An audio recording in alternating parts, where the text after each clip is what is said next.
Gambhira bridge દુર્ઘટના કેસમાં slab હટાવવામાં હજુ પણ તંત્રને ભારે મુશ્કેલીનો સામનો કરવો પડી રહ્યો છે। એક અઠવાડિયાથી પણ વધુનો સમય વીતી ગયો છે, તે છતાં પણ સ્લેબ જે ધરાશાયી થયો હતો તેને નથી હટાવી શકાયો।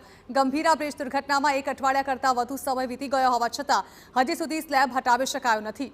એનકેન પ્રમાણે સ્લેબને બહાર કાઢવાનો પ્રયત્ન કરવામાં આવ્યો, પરંતુ તેમાં નિષ્ફળ જતા તંત્ર દ્વારા નદીના પટમાં ક્રેન ઉતારીને સ્લેબ હટાવવાનો નિર્ણય કરાયો છે। ધરાશાયી થયેલો સ્લેબ 100 ટન જેટલો વજની હોવાથી તેને ઉંચકવા માટે 300 ટન ક્ષમતાવાળી ક્રેનની મદદ લેવામાં આવશે।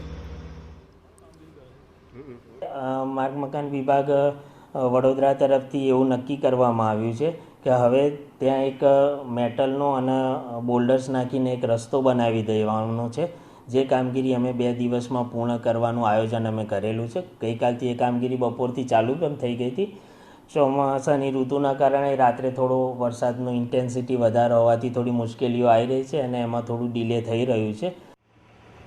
તો તંત્રની આ ધીમી કામગીરીને લઈને TV9 દ્વારા એક અહેવાલ પ્રસારિત કરવામાં આવ્યો હતો, જેની અસર જોવા મળી અને છેલ્લા 48 કલાકથી અટકેલી કામગીરી ફરી શરૂ થઈ। નદીમાં મોટા પથ્થરો અને માટીનો હંગામી રસ્તો બનાવવાની કામગીરી શરૂ કરવામાં આવી છે અને આવતીકાલ સુધી રસ્તો તૈયાર કરી દેવામાં આવશે, જે બાદ ફરીથી રેસ્ક્યુ કામગીરી શરૂ કરવામાં આવશે। ગંભીરા બ્રિજ દુર્ઘટનાને આજે 7મો દિવસ। 7 દિવસની અંદર વહીવટીતંત્ર દ્વારા જુદા જુદા પ્રકારની કામગીરી કરવામાં આવી રહી છે। કુલ 20 લોકોના મૃતદેહ બહાર કાઢવામાં આવ્યા હતા। એક વ્યક્તિનો મૃતદેહ હજુ પણ નદીની અંદર છે।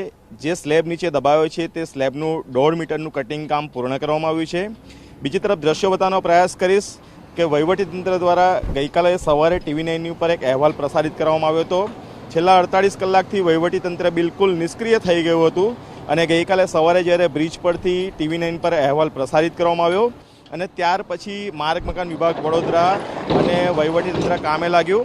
અત્યારે આપ દ્રશ્યો જોઈ રહ્યા છો, વિપુલ પ્રમાણમાં ડમ્પરો મારફતે જે મોટા મોટા પથ્થરો અને માટીનો જે સામાન છે તે અહીંયા ફેંકવામાં આવી રહ્યો છે અને ત્યાર પછી નીચે જે JCB અને ડમ્પરો દેખાઈ રહ્યા છે તેની અંદર તે સામાન ભરવામાં આવશે અને કેમેરામેનને વિનંતી કરીશ હવે દ્રશ્યો બતાવે કે નદીની અંદર જે જગ્યા પર ઘટના બની છે, જે જગ્યાએ સ્લેબ છે તે સ્લેબને હટાવવા માટે હેવી ક્રેનોનો ઉપયોગ કરવામાં આવનાર છે અને ત્યાં સુધીનો રસ્તો બનાવવામાં આવનાર છે।